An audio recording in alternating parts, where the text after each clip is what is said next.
इस कहानी की शुरुआत होती है पृथ्वी से मीलों दूर अंतरिक्ष में चक्कर काटते एक आर्टिफिशियल सैटेलाइट से, जहां एक बहुत बड़ी बायोटेक कंपनी स्पेसशिप के अंदर एक गुप्त एक्सपेरिमेंट कर रही होती है। यह एक्सपेरिमेंट एक छोटे से चूहे पर किया जा रहा था, लेकिन अचानक प्रयोगशाला में सब कुछ बेकाबू हो जाता है। वह चूहा जेनेटिक म्यूटेशन के कारण बहुत ज्यादा ताकतवर और खूंखार हो जाता है। वह चूहा पूरी स्पेसशिप में तबाही मचाना शुरू कर देता है और वहां मौजूद वैज्ञानिकों को एक एक करके मौत के घाट उतार देता है। पूरी स्पेसशिप में सिर्फ एक महिला वैज्ञानिक किसी तरह अपनी जान बचा पाती है। वह तुरंत पृथ्वी पर कंपनी की मालिक क्लेयर से संपर्क करती है और बताती है कि एक्सपेरिमेंट पूरी तरह नाकाम हो चुका है और बाकी सभी लोग मारे जा चुके हैं। वह क्लेयर से गिड़गिड़ाकर मदद मांगती है कि स्पेसशिप का इमरजेंसी दरवाजा खोल दिया जाए ताकि वह बाहर निकल सके, लेकिन क्लेयर बेहद चालाक और बेदर्द औरत थी। वह दरवाजा खोलने के बदले एक शर्त रखती है और कहती है कि तुम्हें वायरस के तीनों सैंपल लेकर बाहर आना होगा, तभी मैं तुम्हें बचाने के लिए दरवाजा खोलूंगी। महिला वैज्ञानिक अपनी जान बचाने के लिए उस खूंखार चूहे से बचते बचाते वायरस के तीनों डब्बों को सुरक्षित हासिल कर लेती है। शर्त के मुताबिक क्लेयर दरवाजा अनलॉक करती है और वैज्ञानिक एक छोटे एस्केप पॉड में बैठकर पृथ्वी की तरफ रवाना होती है। लेकिन वह चूहा अब आकार में एक दानव बन चुका था और उसके हमले की वजह से उस स्पेसशिप में बहुत बड़ा धमाका होता है। जैसे ही वैज्ञानिक का पॉड पृथ्वी के वायुमंडल में प्रवेश करता है, वह धमाके के कारण जलकर क्रैश हो जाता है। इसके बाद कहानी का रुख बदलता है और हमें डेविस नाम का एक पूर्व मिलिट्री सोल्जर दिखाया जाता है, जो अब एक नेशनल पार्क में जानवरों का एक्सपर्ट और ऑफिसर होता है। डेविस का स्वभाव इंसानों से ज्यादा जानवरों के प्रति दोस्ताना था और वह उनकी बहुत देखभाल करता था। उस पार्क में एक बेहद दुर्लभ सफेद रंग का गोरिल्ला रहता था, जिससे डेविस बहुत प्यार करता था। उन दोनों के बीच एक गहरा जुड़ाव था और वे दोनों एक दूसरे की सांकेतिक भाषा यानी साइन लैंग्वेज को बहुत अच्छे से समझते थे। वह सफेद गोरिल्ला इतना बुद्धिमान था कि डेविस की हर बात समझता था और उसके हर हुक्म का पालन करता था। लेकिन तभी आसमान से क्रैश हुए स्पेसशिप का मलबा जमीन पर गिरता है और उस दुर्घटना में वायरस के वे तीनों डब्बे अलग अलग जगहों पर जा गिरते हैं। एक डब्बा उस जंगल में गिरता है जहां एक भेड़िया रहता था, दूसरा डब्बा एक नदी में जा गिरता है और तीसरा डब्बा सीधे उस पार्क में गिरता है जहां वह सफेद गोरिल्ला मौजूद था। जैसे ही वह सफेद गोरिल्ला उस डब्बे के पास जाकर उसमें से निकलती गैस को सांस के जरिए अंदर खींचता है, उसके शरीर में अजीब से बदलाव शुरू हो जाते हैं। अगले दिन जब डेविस वहां पहुंचता है तो उसे कुछ गड़बड़ लगती है, क्योंकि उस दयालु गोरिल्ला ने गुस्से में आकर एक दूसरे गोरिल्ला को मार डाला था। उसके शरीर पर बहुत सारे जख्म थे, उसका घाव अपने आप भर रहा था और उसका आकार सामान्य से बहुत ज्यादा बड़ा हो चुका था। डेविस को समझ आ जाता है कि कुछ बहुत गलत हुआ है, क्योंकि अब वह गोरिल्ला डेविस की बात मानना बंद कर चुका था और उसका व्यवहार हिंसक हो गया था। डेविस आसपास की जगह की जांच करता है तो उसे जंगल में वायरस का वह खाली डब्बा मिलता है। डेविस सोचने लगता है कि यह अजीब चीज कहां से आई है। दूसरी तरफ कंपनी की मालिक क्लेयर और उसका भाई अपनी स्पेसशिप के क्रैश होने की खबर सुनते हैं। क्लेयर का भाई इस नुकसान से डर जाता है, लेकिन क्लेयर बहुत चालाक थी। वह कहती है कि स्पेसशिप भले ही तबाह हो गई हो, लेकिन वायरस के सैंपल अभी भी सुरक्षित जमीन पर बिखरे पड़े हैं। इससे पहले कि सरकार या किसी और के हाथ वे सैंपल लगें, हमें अपने अधिकारियों को भेजकर उन्हें हासिल करना होगा। इसी दौरान कंपनी की एक पूर्व वैज्ञानिक डॉक्टर को जब खबर मिलती है कि सैटेलाइट क्रैश हो गया है, तो वह सच्चाई जानने के लिए तुरंत शहर की तरफ निकल पड़ती है। डेविस उस सफेद गोरिल्ला का इलाज करवाने और उसकी जांच करने के लिए उसे पार्क के मेडिकल सेंटर में लाता है। तभी वहां वह महिला डॉक्टर वैज्ञानिक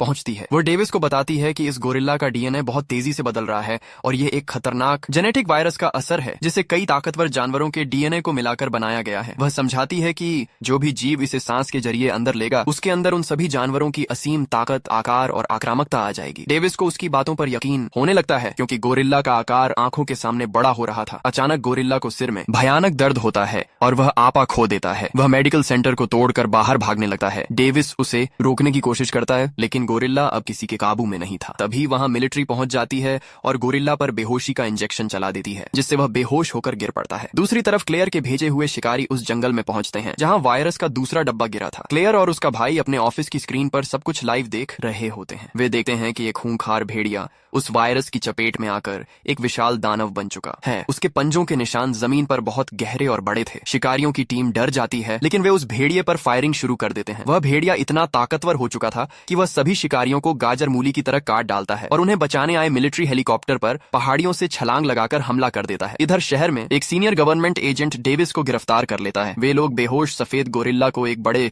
मिलिट्री ट्रांसपोर्ट प्लेन में लाद कर किसी दूसरी जगह ले जाने की तैयारी करते हैं। डेविस एजेंट से गुजारिश करता है कि उसे भी साथ ले जाया जाए। एजेंट मान जाता है और डेविस के साथ उस महिला डॉक्टर वैज्ञानिक को भी प्लेन में बैठा लेता है। एजेंट उन्हें बताता है कि जंगल में एक भेड़िया भी इसी तरह विशालकाय बन चुका है। वह महिला डॉक्टर को बताता है कि यह सब उसकी पुरानी कंपनी की देन है। उसी समय क्लेयर अपने भाई को कंपनी की छत पर ले जाती है और वहां लगा एक बहुत बड़ा रेडिएशन सिग्नल टावर दिखाती है। वह बताती है कि यह टावर एक विशेष प्रकार की रेडिएशन वेव छोड़ेगा जो वायरस से संक्रमित जानवरों के दिमाग दिमाग को बेचैन कर देगी और वे खींचे चले इस टॉवर की तरफ आएंगे। जैसे ही क्लेयर उस रेडिएशन सिग्नल को ऑन करती है, वह खूंखार भेड़िया अचानक उस सिग्नल की दिशा में दौड़ना शुरू कर देता है। उसी वक्त नदी के पानी में भी हलचल शुरू हो जाती है, क्योंकि नदी में गिरे तीसरे वायरस के डब्बे को एक विशाल मगरमच्छ ने अपने अंदर खींच लिया था और वह भी अब रेडिएशन की तरफ बढ़ने लगता है। प्लेन के अंदर बंद सफेद गोरिल्ला जैसे ही उस रेडिएशन सिग्नल की तरंगों को महसूस करता है, उसके सिर में भयानक दर्द होने लगता है और वह बेकाबू हो जाता है। वह अपने लोहे के पिंजरे को उखाड़ फेंकता है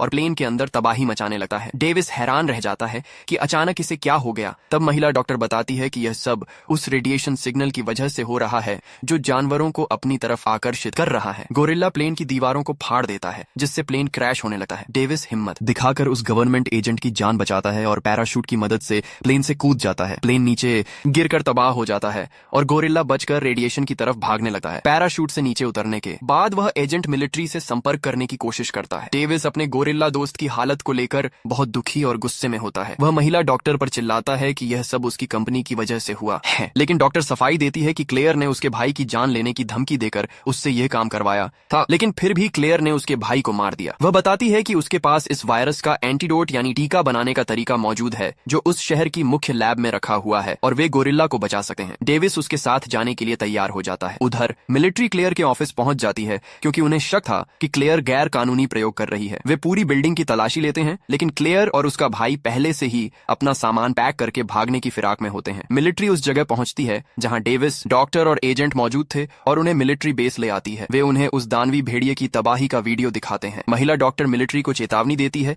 कि वे सभी जानवर रेडिएशन टावर की तरफ बढ़ रहे हैं और शहर तबाह हो जाएगा, लेकिन मिलिट्री के बड़े अधिकारी उनकी बातों पर भरोसा नहीं करते और उन्हें गिरफ्तार करने का आदेश दे देते हैं। एजेंट मिलिट्री को समझाने की कोशिश करता है कि ये लोग हमारी मदद कर सकते हैं, लेकिन कोई नहीं सुनता। डेविस मौका पाकर गार्ड्स को चकमा देता है और एक मिलिट्री हेलीकॉप्टर चुरा लेता है। वह डॉक्टर और एजेंट के साथ वहां से भाग निकलता है। तभी मिलिट्री उन विशालकाय जानवरों को रोकने के लिए अपनी पूरी ताकत झोंक देती है। वे उन पर अंधाधुंध गोलियां और बम बरसाते हैं, लेकिन उन शक्तिशाली जानवरों पर किसी हथियार का असर नहीं होता। तभी नदी से वह तीसरा जानवर यानी एक विशालकाय मगरमच्छ बाहर निकलता है, जिसे देखकर मिलिट्री के होश उड़ जाते हैं। सफेद गोरिल्ला, उड़ने वाला भेड़िया और वह दानवी मगरमच्छ रास्ते की हर चीज को मलबे में बदलते हुए रेडिएशन टावर की तरफ बढ़ रहे थे। डेविस और महिला डॉक्टर तुरंत क्लेयर की मुख्य लैब में पहुंचते हैं और ढूंढकर एंटीडोट का टीका हासिल कर लेते हैं। डॉक्टर बताती है कि क्लेयर इन तीनों भयानक जानवरों को एक जैविक हथियार बनाकर पूरी दुनिया पर हुकूमत करना चाहती है और अब वह एंटीडोट लेकर देश छोड़कर भागने वाली है। तभी क्लेयर और उसका भाई बंदूक लेकर वहां आ जाते हैं। क्लेयर उनसे एंटीडोट छीन लेती है, डेविस को गोली मार देती है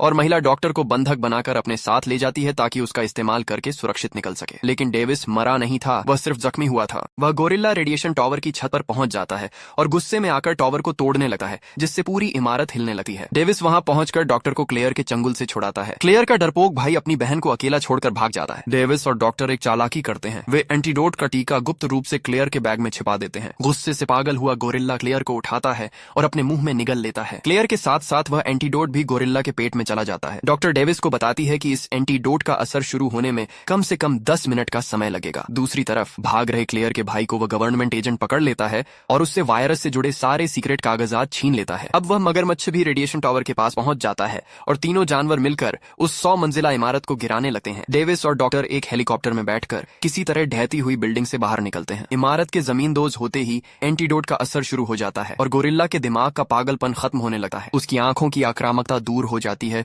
और वह सामान्य होने लगता है। डेविस खुश हो जाता है कि उसका दोस्त वापस ठीक हो गया है, लेकिन खतरा अभी टला नहीं था, क्योंकि बाकी के दोनों दानवी जानवर भेड़िया और मगरमच्छ अभी भी पूरे शहर में तबाही मचा रहे थे। डेविस और गोरिल्ला एक दूसरे की तरफ देखते हैं और उन दोनों जानवरों को खत्म करने का प्लान बनाते हैं। गोरिल्ला उन दोनों पर टूट पड़ता है। तभी मगरमच्छ भेड़िए पर हमला करता है और उसे अपने विशाल जबड़ों में दबाकर मार डालता है। अब सिर्फ वह दानवी मगरमच्छ बचता है जो गोरिल्ला से भी आकार में बड़ा और बहुत ताकतवर था। वह गोरिल्ला को बुरी तरह जख्मी कर देता है। डेविस भी हेलीकॉप्टर के गन से मगरमच्छ पर हमला करता है। गोरिल्ला अपनी बची हुई पूरी ताकत लगाता है और लोहे की एक बड़ी रोड उठाकर मगरमच्छ की आंख के जरिए उसके दिमाग में घोंप देता है, जिससे उस मगरमच्छ की मौके पर ही मौत हो जाती है। लेकिन इस भयानक लड़ाई में गोरिल्ला भी बुरी तरह जख्मी हो जाता है और धीरे धीरे अपनी आंखें बंद करके निढाल होकर जमीन पर गिर पड़ता है। डेविस भागकर अपने दोस्त के पास जाता है और उसका हाथ पकड़कर रोने लगता है। उसे लगता है कि लोगों की जान बचाते बचाते उसके सबसे प्यारे दोस्त ने अपनी जान गंवा दी। तभी डॉक्टर और एजेंट भी वहां पहुंचते हैं। अचानक डेविस ध्यान देता है कि गोरिल्ला का हाथ हल्का सा हिल रहा है। डेविस गोरिल्ला की तरफ देखता है और मुस्कुराते हुए पूछता है कि क्या तुम नाटक कर रहे थे? क्या तुम सिर्फ मेरा रिएक्शन देखने के लिए मरने का ढोंग कर रहे थे? ये सुनते ही गोरिल्ला अपनी आंखें खोलता है